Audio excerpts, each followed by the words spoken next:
Bonjour. Sigmund Freud. 3 essais sur la théorie de la sexualité. Il renoncera progressivement à l'hypnose et à la suggestion pour la méthode dite des associations libres. Freud définit la psychanalyse, un procédé par l'investigation de processus psychiques à peu près inaccessibles autrement.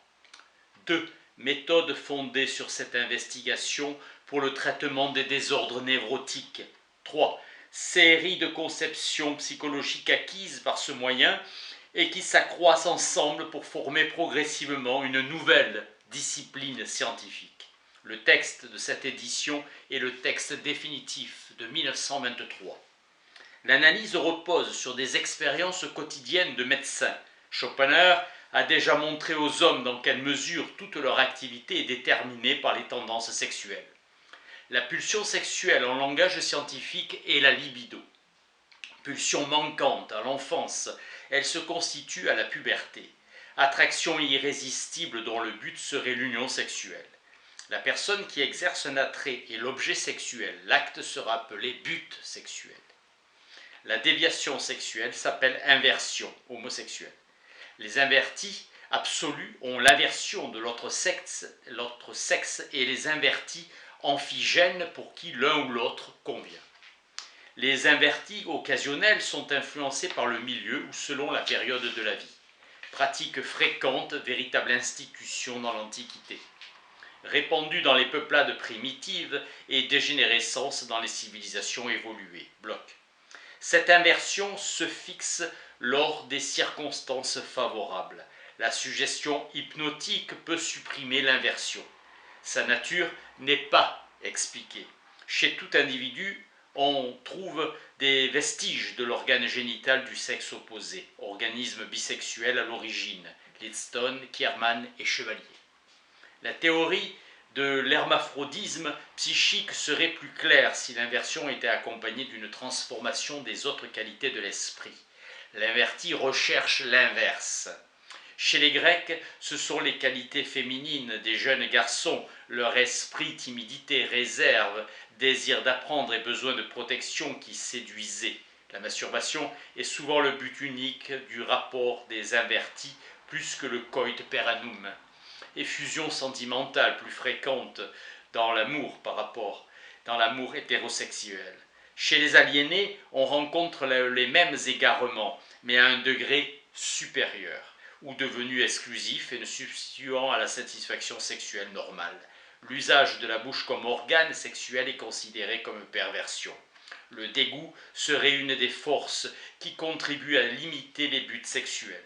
Dans le choix du fétiche se manifeste l'influence persistante d'une impression sexuelle, ressentie au cours de l'enfance, comme un premier amour chez les normaux. L'attouchement est jusqu'à un certain degré nécessaire à la réalisation du but sexuel normal. Les sensations produites par le contact avec l'épiderme de l'objet sexuel éveillent le plaisir et accroissent l'excitation. Les impressions visuelles, en dernière analyse, peuvent être ramenées aux impressions tactiles. La plupart s'arrêtent au regard, à la signification sexuelle. Détournant la libido vers des buts artistiques plus élevés. La pudeur, comme le dégoût, constitue la force opposée à ces perversions. Sadisme et masochisme désirent de faire souffrir l'objet sexuel ou la tendance opposée, active ou passive, selon Kraft-Ebing. Élément d'agression pour vaincre la résistance de l'objet, l'autre moyen de la séduction. Sadisme égale algolanie active. Tous les degrés possibles de passivité dans le masochisme, c'est une transformation du sadisme.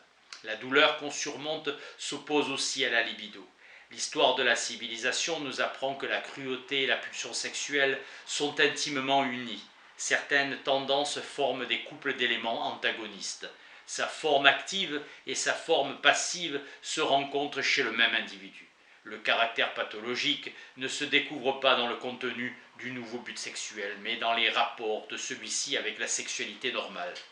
La pulsion sexuelle doit lutter contre certaines résistances d'ordre psychique, comme la pudeur et le dégoût. Chez les névrosés, Breuer a pratiqué la méthode dite du traitement cathartique en les soumettant aux investigations psychanalytiques. La psychanalyse peut faire disparaître les symptômes de l'hystérie, ces formations mentales restées inconscientes à l'aide de techniques précises devenues conscientes. Ces symptômes sont le substitut de tendances qui puisent leur force dans la pulsion sexuelle elle-même. L'hystérique souffre d'un refoulement sexuel, d'une intensification du développement des forces qui s'opposent à la pulsion sexuelle. Pudeur, dégoût, conception morale. Il refuse instinctivement de se préoccuper du problème sexuel. Il devient hystérique quand ses exigences sexuelles se font sentir d'une manière pressante. Les symptômes se forment en partie aux dépens de la sexualité anormale. La névrose est pour ainsi dire le négatif de la perversion. Chez tous les névrosés, sans exception, on constate dans l'inconscient des velléités d'inversion, des tendances à fixer la libido sur une personne de leur sexe. On trouve dans l'inconscient une tendance aux transgressions.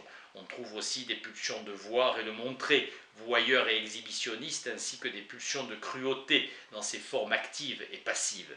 La libido est cause de cette transformation de haine en amour, tendre, hostile, paranoïa.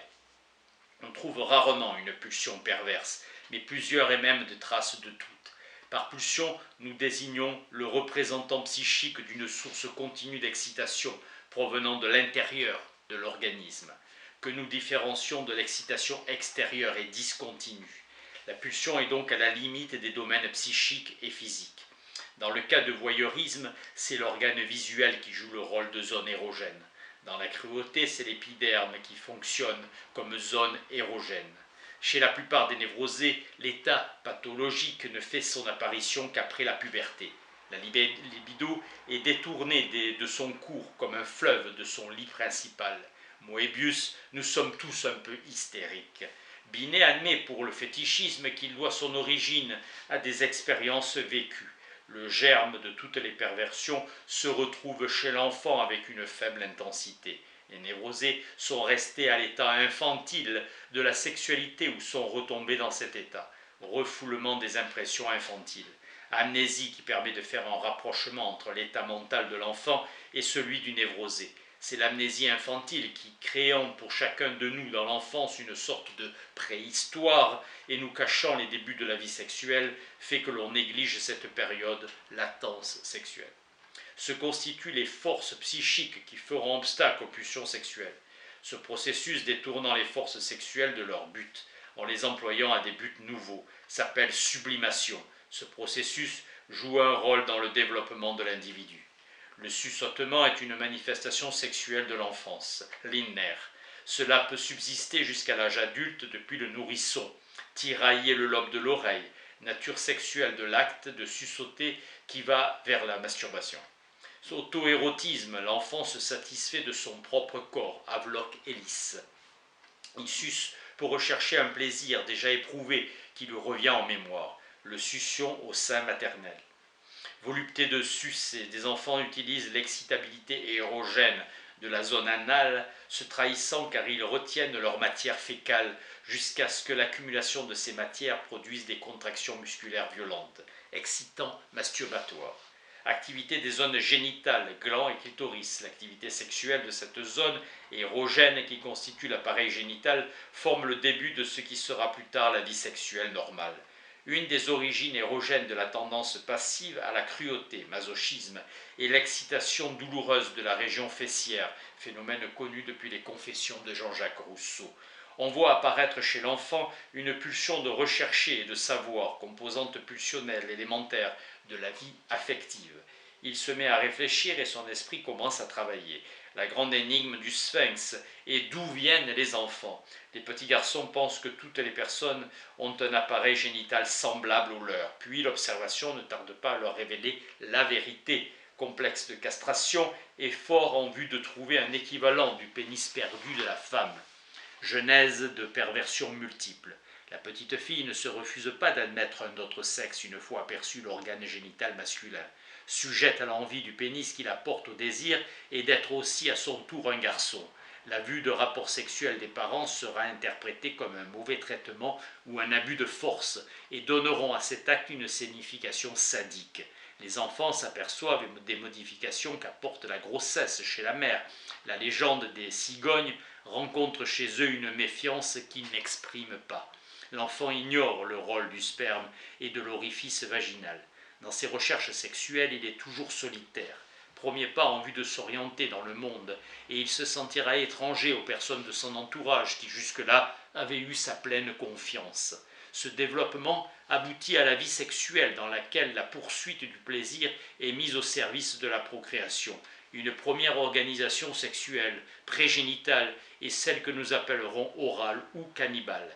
L'activité sexuelle dans cette phase n'est pas séparée de l'ingestion des aliments, incorporation de l'objet. Chez les écoliers, la peur de l'examen, l'attention exigée peuvent faire éclore des manifestations sexuelles. Une excitation poussera l'enfant à toucher ses parties génitales. La sexualité naissante induit le comportement à l'école.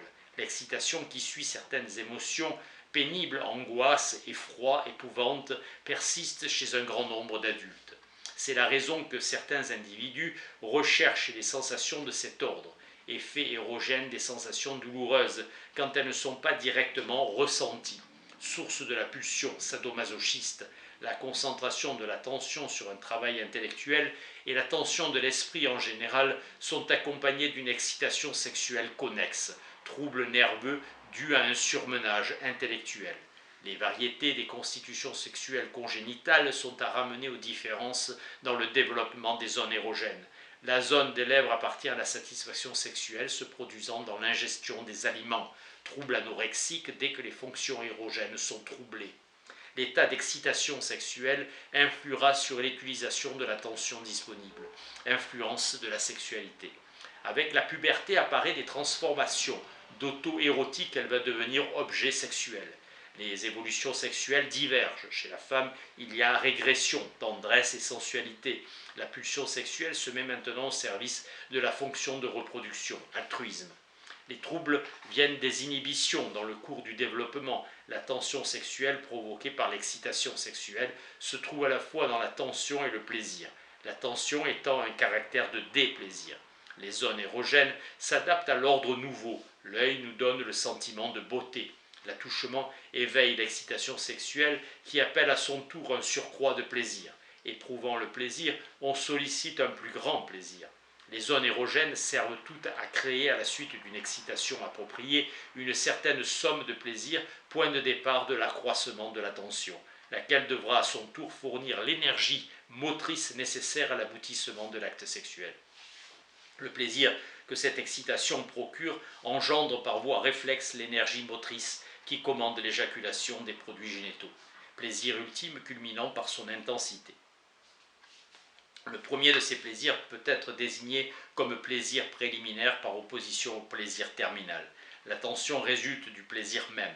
Durant l'hallucination d'un rêve qui représente l'acte sexuel, la tension sexuelle trouve un raccourci et vide l'accumulation du sperme dans les réservoirs des produits génitaux. La libido est une force quantitativement variable. Le représentant psychique s'appelle la libido du moi ou narcissique.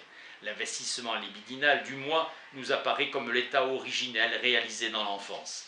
Chez les filles, le penchant au refoulement sexuel joue un plus grand rôle, les pulsions sexuelles prenant la forme passive. Chez la petite fille, la zone érogène conductrice est localisée au clitoris, homologue du gland chez le mâle. Masturbation clitoridienne et érection de l'organe. Son excitation a plusieurs phases. La puberté est une nouvelle vague de refoulement sur l'élément sexuel mâle. La femme se refuse à l'augmentation de la libido masculine et renie son caractère sexuel. Le clitoris dans l'acte servant à transmettre l'excitation aux parties génitales contiguës, bois d'allumage pour un bois plus dur. Une insensibilité peut s'établir de manière durable quand la zone du clitoris se refuse à transmettre son excitation, causes de caractère psychique qui sont conditionnées par un refoulement. Si la transmission va à l'origine du vagin, un changement de zone conductrice s'opère chez la femme, l'homme ayant conservé la même zone depuis son enfance.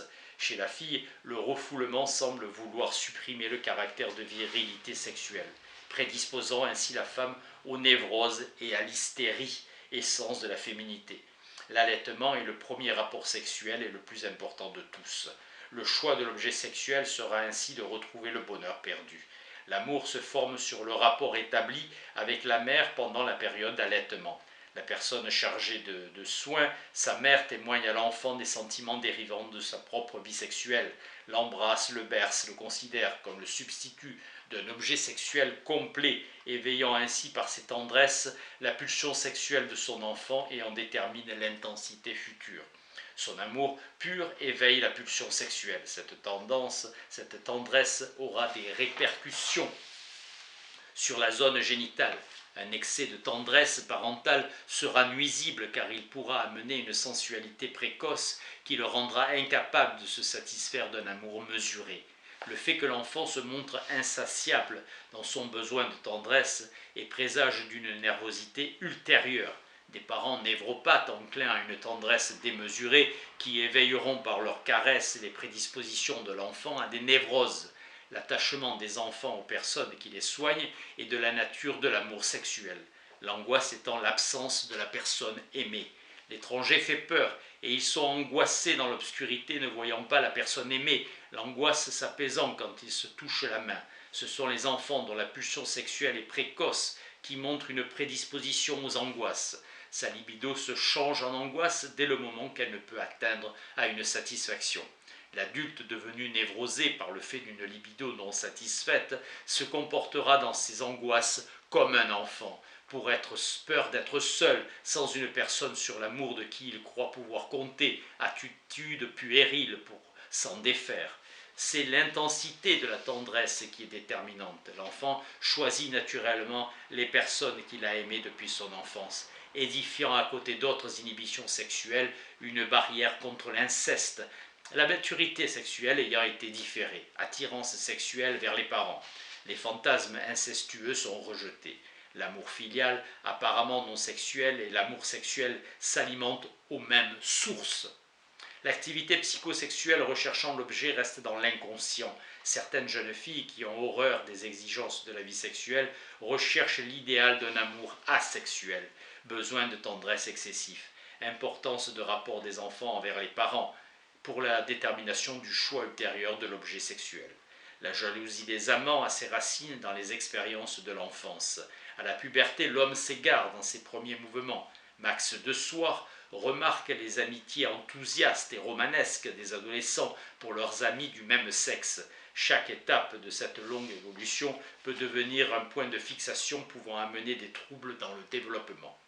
La précocité sexuelle spontanée se retrouve invariablement dans l'étiologie des névroses, cause efficiente suffisante du processus morbide.